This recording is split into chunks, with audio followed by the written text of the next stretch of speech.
Hello, everyone. Yo, what's up, guys? Happy Monday. We deeply apologize, right, for not doing it on Christmas Day. I try. No. But yeah, hope everyone had a great holiday. We're back at it for 2024. It's going to be a great year. Best year yet, dare I say. Absolutely. Great to see everybody. Hope you're already getting after it, taking some action today. It's been a good one. Yep. Jed, good tip in there already. He said new tax year. Don't forget to take a picture of your car's dashboard to reestablish mileage. So for those of you doing retail arbitrage, that's a big tip there. Be sure to do that. That's a big tip. Dude, there's this editor on Twitter that's making videos of people, and he made this video of this guy on the buy box, man. It's sick. I'm giving him a retweet for sure. What up, Armand? What up, Sunshine? What up, Aaron?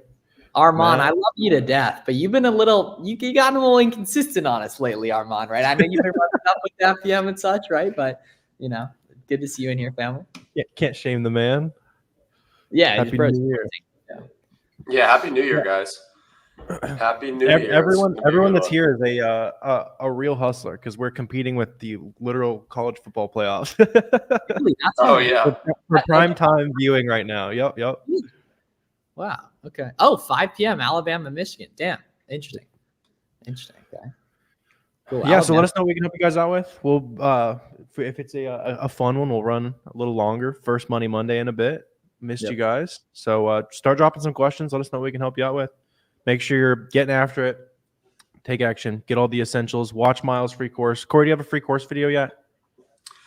So not a free course video. I do have a free course. It was the link in my bio, but I changed that out recently. So if anybody needs that, they can shoot me a DM.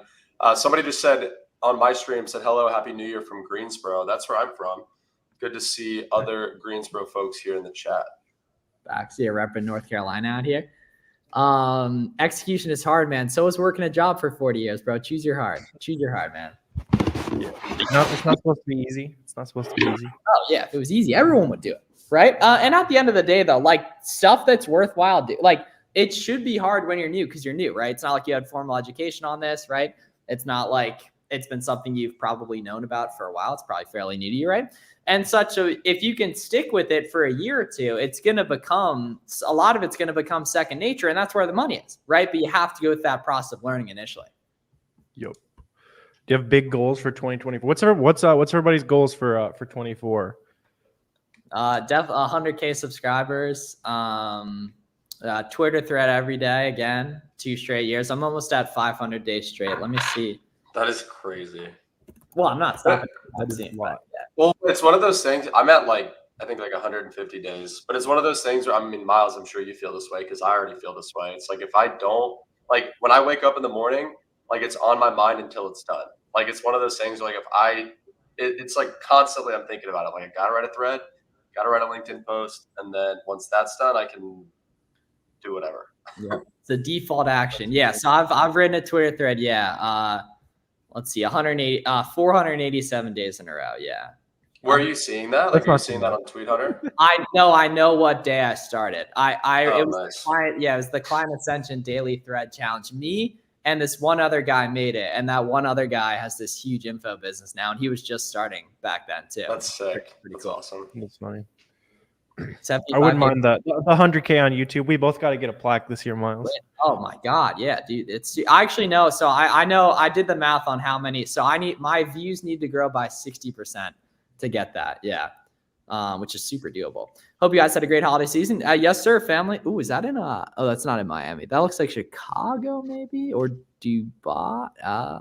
I think that's Chicago. Look like Chicago, yeah. I think I just don't know if that I wouldn't know Chicago, but I do think that is Chicago. Yeah, if I had to guess.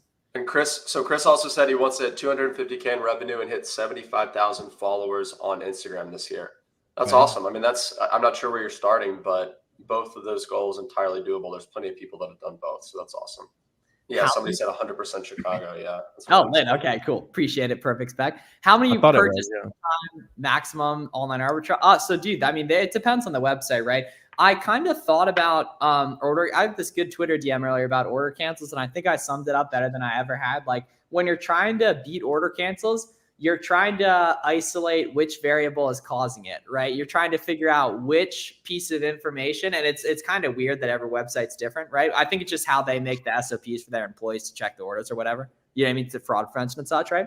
You need to figure out, it's like, okay, is it the address? Is it the email? Is it the name? Is it the payment type, right? Is it the IP address, right? Is it the specific credit card you're using, right? So you got to kind of just isolate which or multiple variables are causing the cancels, then get around them. Yep. Does it make sense to make a PPC campaign to boost a slow moving ACE since ROI is good enough? Yeah, I mean, if it's not, if as long as it's like genuine, the whole ASIN doesn't sell super well, then go for it. It can be pretty good, and it'll teach you like a lot of useful skills. So what you'd really do is, if it's a small brand, you run PPC on it, and then you take it to the brand and you say, hey, look at this. We've been running PPC on one of your slow selling products. Do you want to sell some other stuff too? Like, could be a cool one depending on what the brand is. And it's not hard to set up. So a lot of people are intimidated by PPC. All you got to do is just start a super low bid, or I guess a low daily budget, fixed bid, auto PPC campaign, throw a couple of products into it and let it run, right? And then just keep an eye on it, right? Make sure you're not spending too much. Yeah, keep the budget low. But Amazon would love to take your money with advertising. They're not going to make it hard. Chris Grant had a good point here in the chat. Sorry to cut you off, Miles. He said, and this is true, so sometimes a coupon will work better than just running PPC on a listing, right? Because coupons have been proven to increase conversion. So, for example, if you got a product priced at, let's say, $35, well, you could price it at $39, or I guess $40, but with a $5 coupon, and it's going to convert a little better than it would at just $35, right? And the other thing about coupons too is that not everybody actually redeems them. So it can get a sale on the books, and a lot of times people just forget to redeem the coupon. Bro said Alexa play Finito by Chief Keef. What you know about that, Corey? I know Chief Keef. I don't know Finito. No, you do. Trust me, you do. You do. We'll play it at ASD at the Seller Amp meetup. We lost Warner. You see him? He's frozen. Oh yeah, he's frozen. Yeah. He's looking at the Volo right there. Someone should meme that. New year, more grind, yes sir. Helpful wholesale model. Yeah, hell yeah. Doing meal prep, watching you guys. I didn't know about Buy Box Bandits. Reached 2.2K sales 10 days. Dude, awesome. Good for you. That's awesome. Yeah. Yeah. Awesome. Yeah. It was a young Corey Ganim about a year ago. Hit the DMs about being on Buy Box Bandits. That was the best decision my homeboy, one of the best decisions he's ever made. Right? I'd say the best. Definitely. Well, and then bro got on the Zoom call. Ooh, boom. Immediately cornered him, right? Why aren't you on Twitter? Right? He said that was like the first thing you said. I was like, I just made one. Like, should I start tweeting? You're like, yeah. I'm like, okay. Like money. If you like money, working less and making substantially more.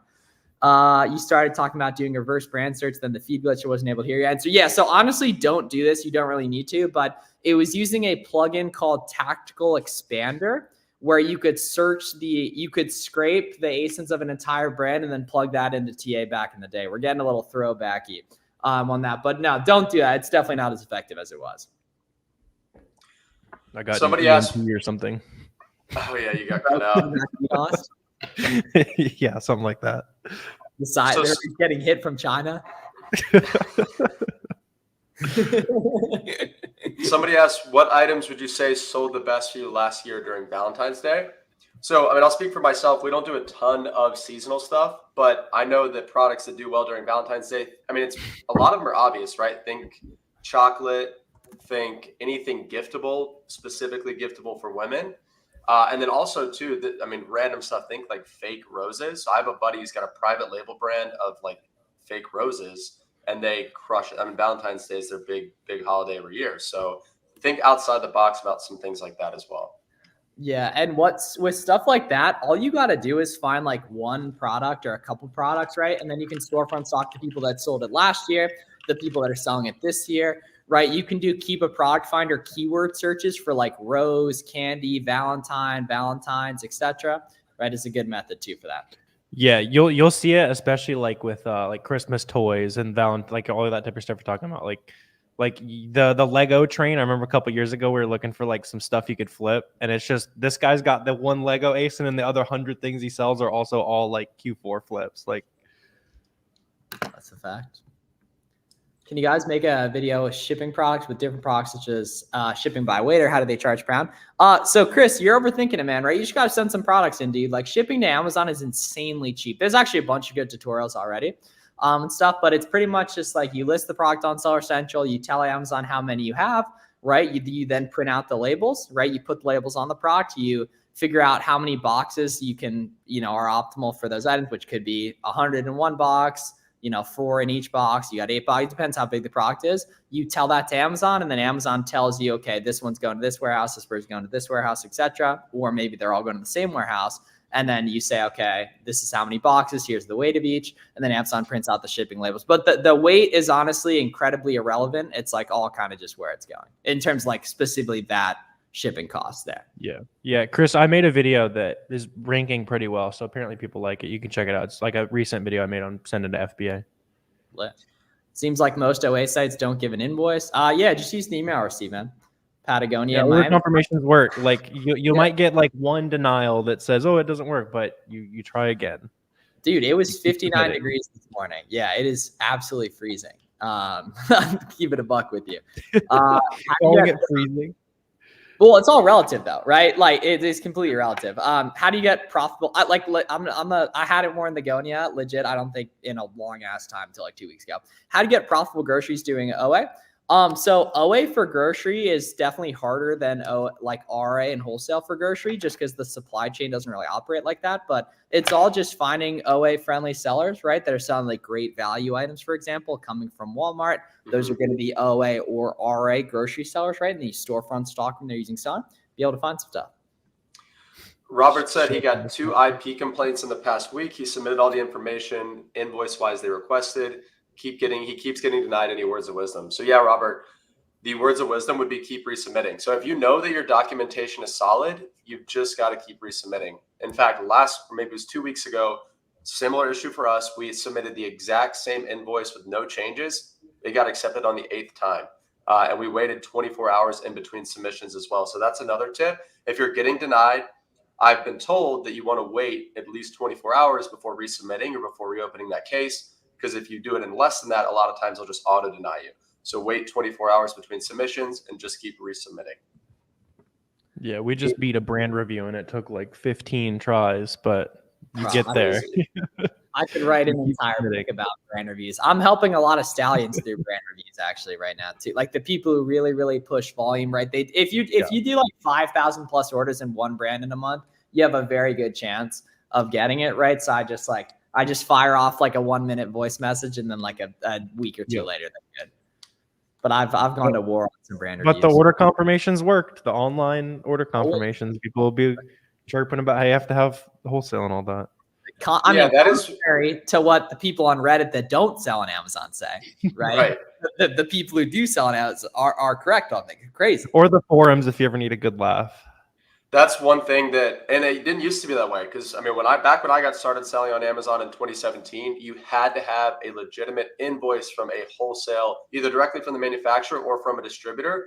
Amazon's loosened it up. Like you said, order confirmations, retail receipts, they do work.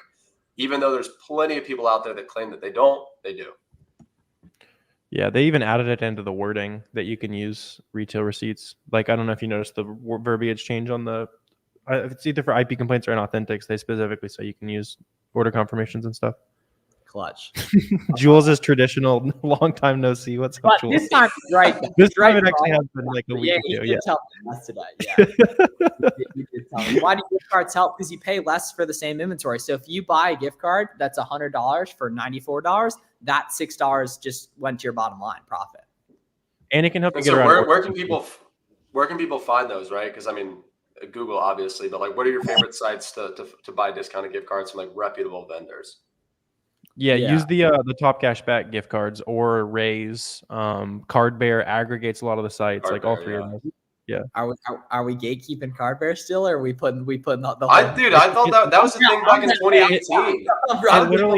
It aggregates. That's like gatekeeping cashback monitor. Well, and you guys know cardbear.com. Run it up, boys. I love it. Well, do you guys know about this? Is a Chris Grant free Chrome extension that he made. I mean, it's been around since I started in 2017.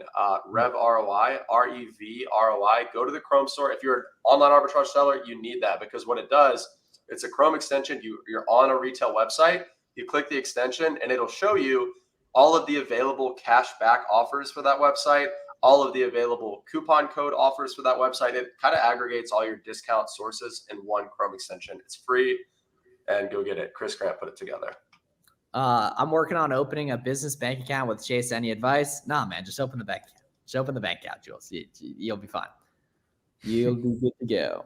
I've been sweating for a week or two in Florida. Would adapt and be thriving in short term. No, yeah. The human body is very adaptable. Damn, 2 IP complaints in the past 2 weeks. It's pretty rough. That's tough. You should be able to beat them though. You'll be fine. Yeah, as long as you're buying from legit websites. It's just annoying. Yeah, it just occasionally for whatever reason, like I've had to submit like 50 plus times for certain things. And like, what am I just not going to submit? Of course I am. So this is a good question. And this is a common one that we get, right? Samuel asks, can I do Amazon FBA while I'm based in Uganda, which is in Africa? Thanks. And so Samuel, yeah, you can. So there's plenty of people doing Amazon FBA abroad. Now, is it as easy as if you're doing it in the States? Not quite, but not that much harder, right? There's going to be a couple more hoops you need to jump through. You got to make sure that you're working with an accountant that's familiar with Amazon and familiar, obviously, with US-based laws, that type of thing. But overall, totally doable. In fact, there was somebody in the Wholesale Challenge Facebook group this week. He joined recently. He's actually based in New Zealand. He started selling on Amazon, I think like 8 or 9 months ago. Remotely, he's selling on Amazon US, and he's already doing 6 figures per month. I think he just crossed like 150K last month. That's awesome. In New Zealand, and he's like 17 years old. He's crushing it. Well, there ain't no excuses. No excuses here. What's an IP complaint? Sometimes the brand can say, hey, we don't want you to sell on this listing, or hey, we don't think you're buying it from legitimate supplier. So you just submit documents that show, hey, I bought it from Walmart, it's legitimate. We'll stop selling it if you want us to stop selling it, and you're good to go. Okay, here we go. How should I price my item when there's 2 sellers with lots of stock that have reprices that always undercut when you match their price? Yep. Yeah, man. So ideally, you can buy box above where they are, but that's going to be largely dependent on your delivery dates as a seller compared to their delivery dates as a seller, right? So any of you guys can go on an Amazon listing right now, and you'll see the delivery dates, the expected delivery dates of the seller in the buy box. Right. And then you can go ahead, the delivery date, and then you can compare that to the other sellers on listing by clicking the see more below right there. Why don't you make a video for each question and answer it in detail for 5 minutes instead of watching a broadcast for an hour? I can just search your channel for my question. Yeah, that's a lot more work for the viewer though. And as much as, I just think that's, I mean, like you would be able to find most of the stuff if you went to the Discord. That's what you want. You're looking for the Discord. Yeah, it would definitely take more time, but like pretty much everything, if you search the topic, it'll come, but also just like the way like algorithms work and stuff, it's going to take a little bit longer to kind of just find those answered videos. So, and we love you guys. So that's why we're here chopping up on stream with you guys on New Year's Day at 5:20. Right. So Jules, he said, how should I go about changing bank info on Amazon to avoid problems with my account? So if you want to be super proactive, this isn't entirely necessary, but what you can do is you can open a case before you change your bank info in your account and just tell Amazon that you're going to be doing that, right? So that they don't flag you, so that they don't freeze your account for any reason. Just say, hey, I'm going to be updating my bank information within my account. This is just an FYI, right? Not entirely necessary. Really, all you have to do is go into your settings, update your account information, and as long as everything is legit, you should be fine. What if they have a longer delivery date than mine, still are in the buy box? That's going to be rare. And it might just be, I know you're a little bit of a newer seller. Like it might just be that listing is just going to be difficult for whatever reason. Yeah. Make sure on your inventory view, it also says buy box eligible. Yes. Which might, and then, and also hopefully the buy box has enough flexibility where it can rotate up a little bit, but like you'll see it on, hopefully it's like a penny undercut is whatever they're doing. So just set your repricer rule to plus 2 pennies and then they'll never undercut you, but you'll still get buy box rotation. Ooh, that's wealth. As always, you boys are the goats. Hey, cousin Jules, I got you. Is it worth getting a mentor? It just kind of depends in terms of like how quick you want stuff answered. If you want to do a lot of independent research on your own, we'll all three be the first to tell you guys, right? If you can sit here and do this stuff for a couple of years, you will get good at it regardless of whether you have our help or not, right? You just might be interested in getting that quicker, right? Which in case it, can potentially make sense. Appreciate it, Jameson. Yeah, Jameson's getting going with wholesale out of Northern California. So Ryan asked, yeah, go ahead. That's what I was about to ask. Does buy box always disappear if Walmart has a lower price? Not necessarily.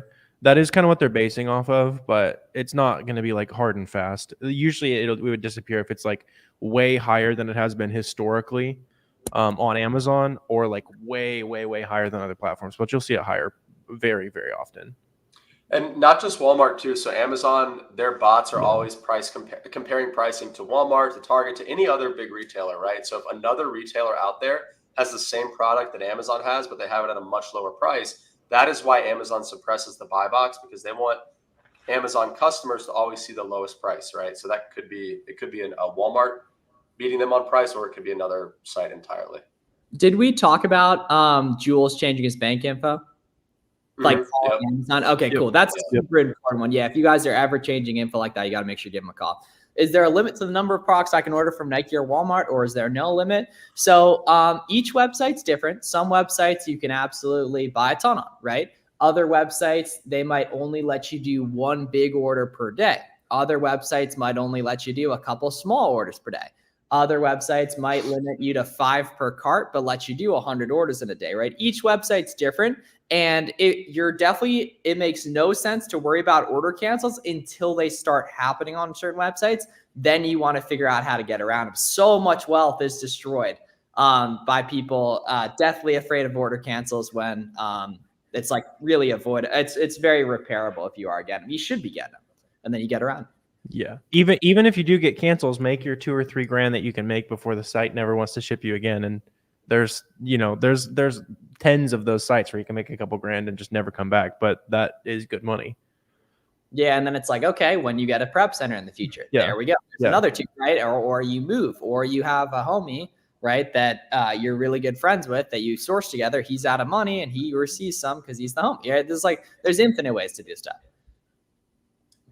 So somebody asked us, they've asked a couple of times, they said, how do I get a good network of sellers?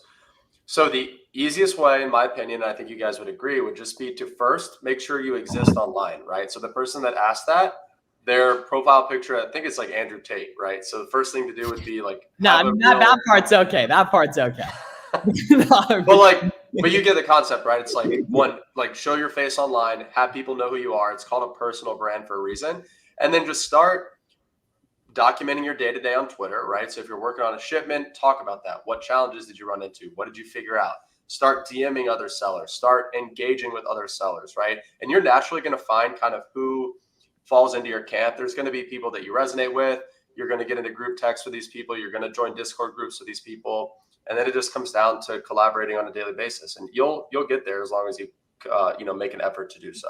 But you need to do it consistently.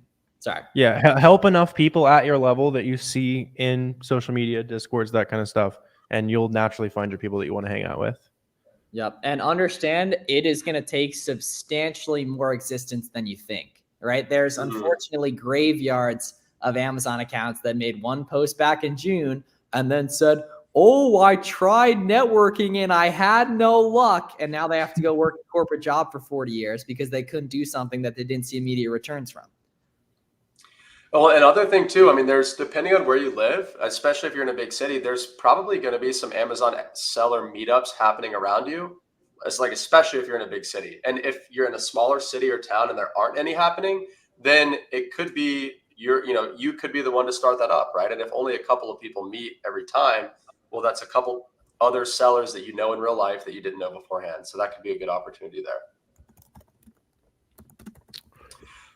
Sure. So Brandon said, I'm not in the health, beauty, or hygiene products. How hard is it to buy from Colgate Palm Olive directly? Very hard. I don't know. Is that the company? Are they owned by like P&G or like Unilever? They're probably owned by P&G or one of those. Yeah. Yeah. So, I mean, like, not impossible, right? Like, you can get a direct account with P&G, but if you have anything to do with Amazon, they won't sell to you. And their minimums are like a truckload a week or something like that.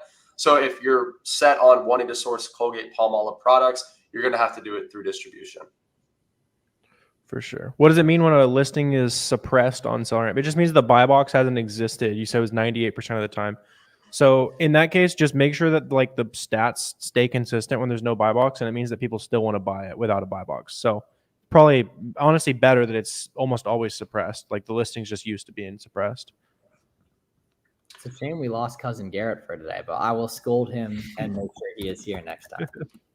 So Ryan had a good question, and I'm curious to get your guys' take on it. So he said, would you guys avoid, let's say, a retail website where the order has an order limit of, let's say, 2 to 3 units, right?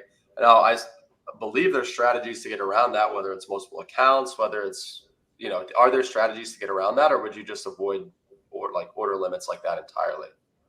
Yeah, I mean, he's probably talking about like a hard cap at like a couple units. So, Yeah. I mean, if it's worth your time, if you're sitting there and the 2 units is $200 and you can check out in 2 minutes and it makes you $40, pretty good hourly, right? You sit there and spam for a little bit.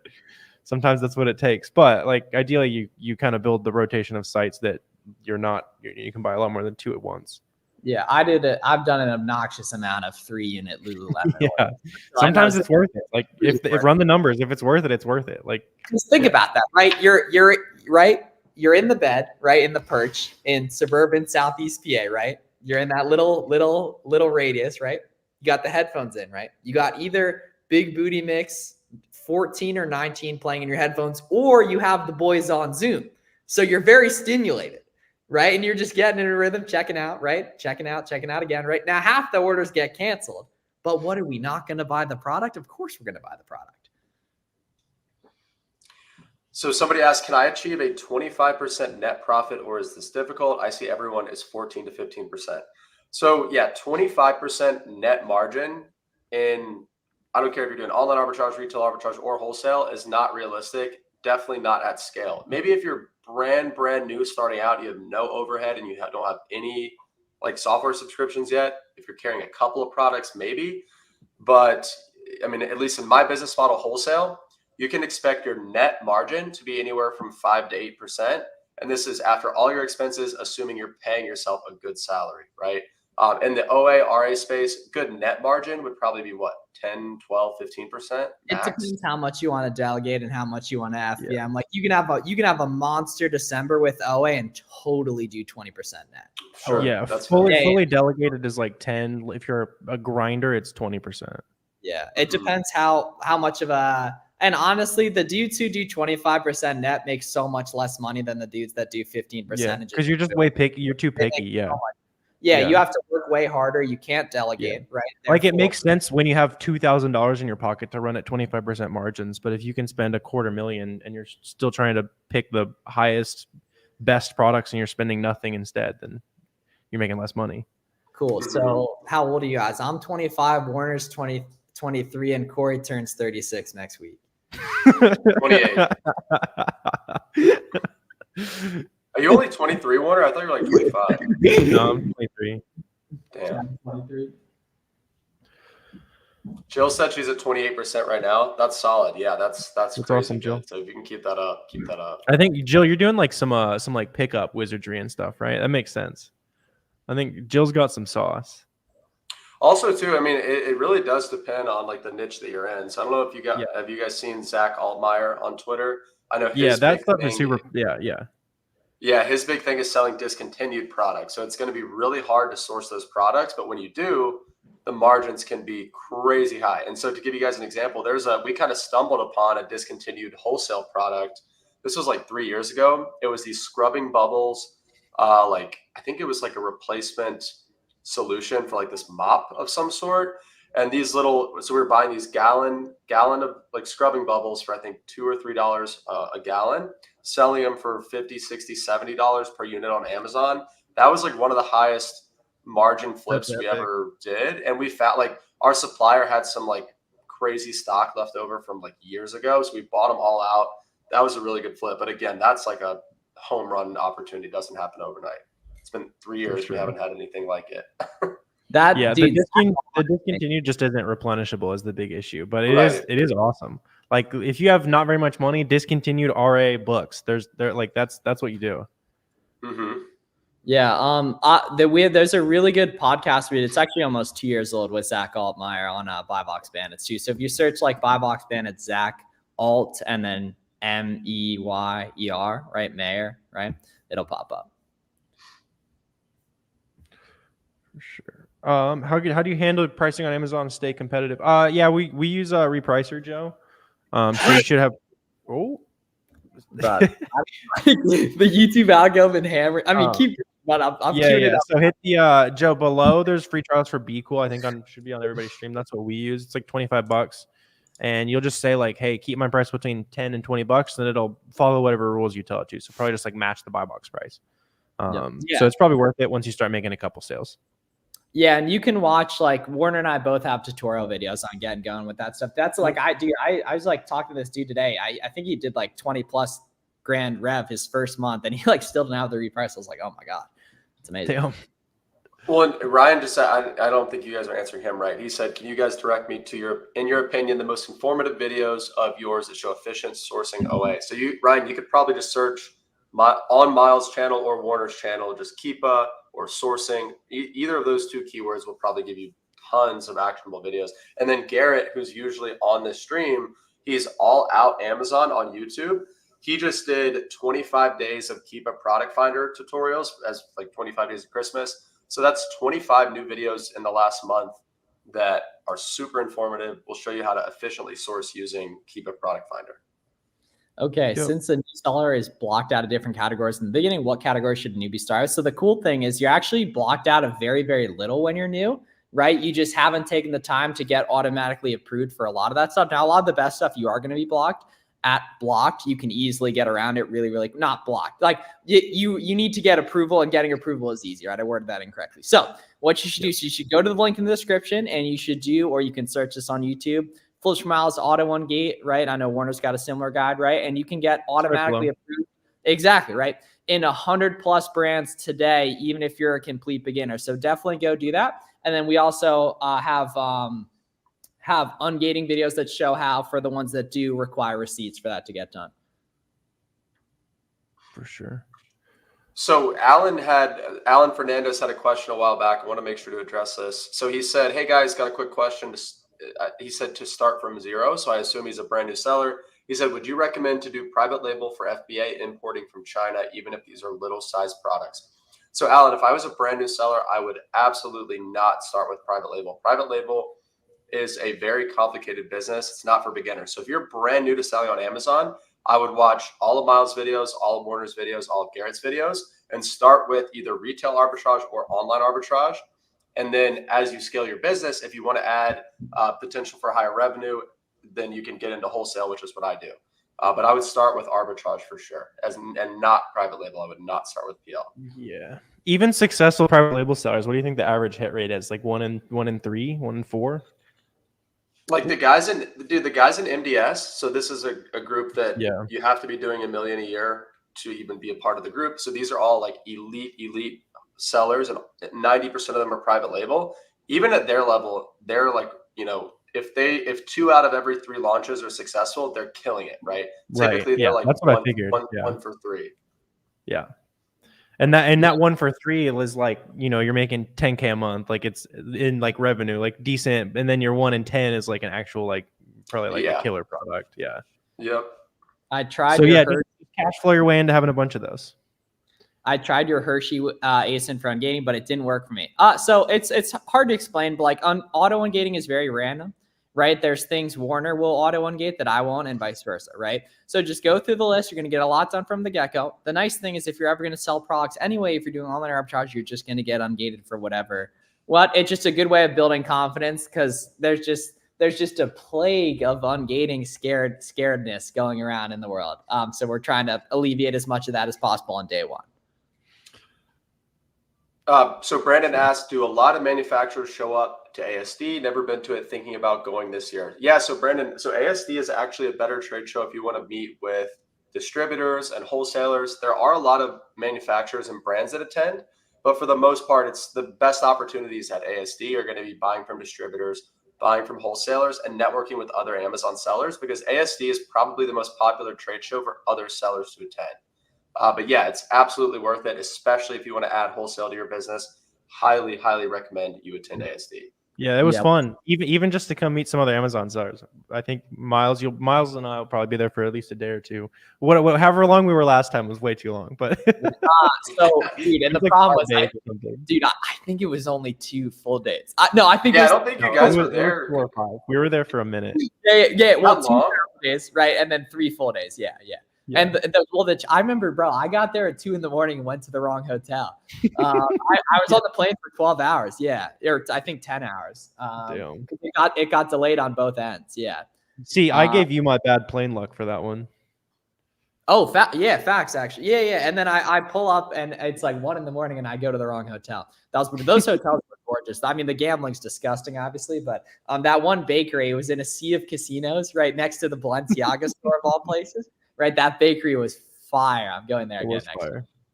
I sent in a bunch of books without Yeah. realizing most were duds. What's the best way to liquidate them before hitting Amazon? I mean, they're going to have to hit Amazon at this point, so you can removal order the ones back to you. They'll probably cost like a dollar per book, if I had to guess, to send them back to you, or you can just destroy them if they're actually worth nothing. You can pay. It's like a dime or a quarter or something for them to It's dispose, like 30 and that might be cents, I think. yeah. That might be the better way to do it if they're literally worth nothing to you.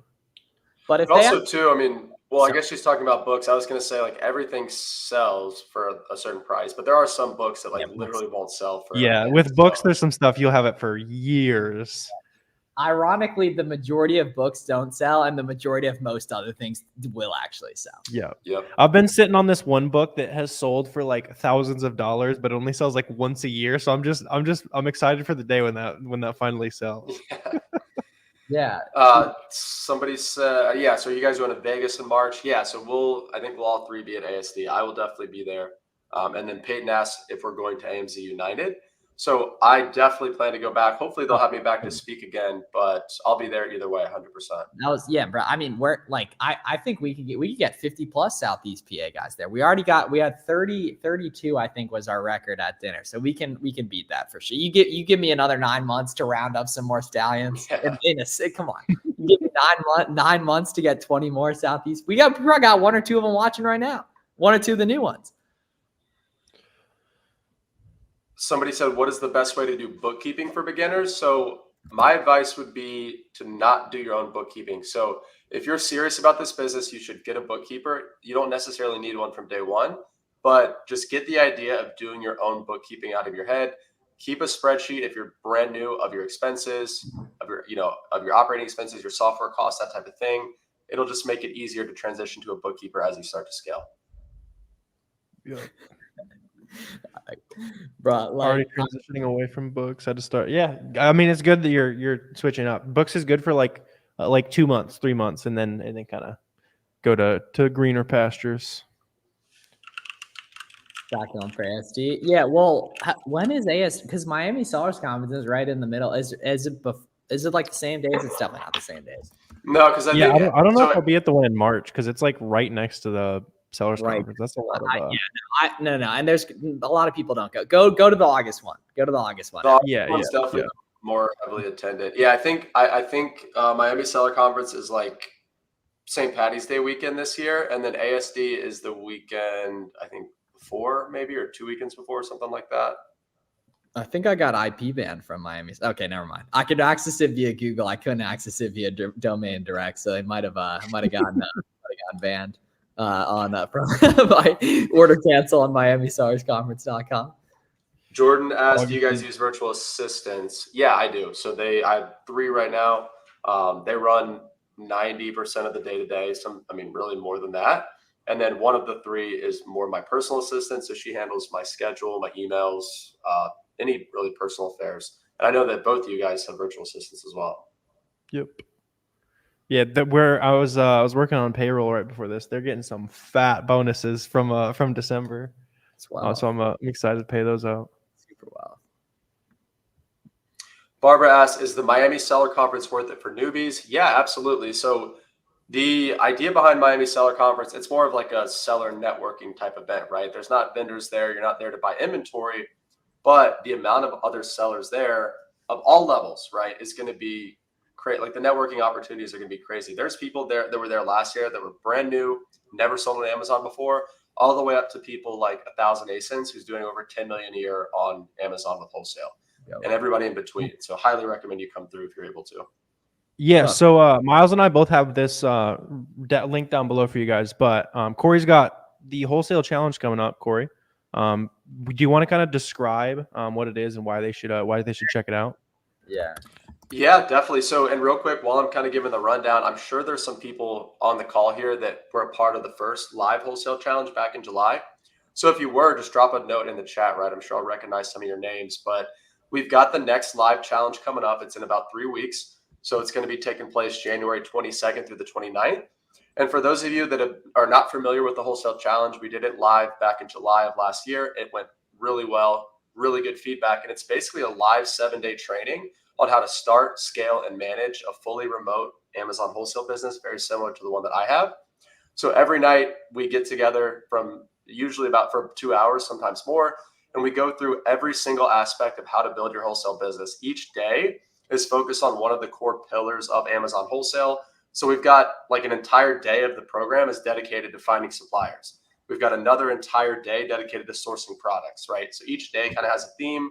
It is the most comprehensive and also just the best rated and reviewed wholesale training out there, taking place, like I said, January 22nd through the 29th. And we're going to have a full house this time around. I'm really, really excited about it. So like Miles and Warner said, each of them, I think in the description, depending on whose channel you're watching this on, you can go in the description of this stream. They've got a link there. If you use their link, they'll get a small kickback. So it'll be your way of kind of supporting them. And yeah, you can sign up to join us, like I said, January 22nd through the 29th. Sweet. I'm excited. I tuned into a couple of the ones last year. It was super valuable. I'm sure you guys, if you just made a bunch of money OA, it's a really good way to kind of expand the business, work on wholesale for the first 6 months of the year, and then get back into OA game mode, kind of replan your wholesale products and do it over again. Cool. So yeah, it's linked in the description, and then you can check out our social medias too on that. And then hope everyone has a great night. Appreciate you guys tapping in. Yep. Yeah. Happy New Year. Right. We'll see you guys next Monday and such too. And go watch funniest NBA basketball travels on. Yeah, that video you said was funny. Yeah. I've seen that before. Have a great one, everyone. See you guys. See you guys. Adios. Adios.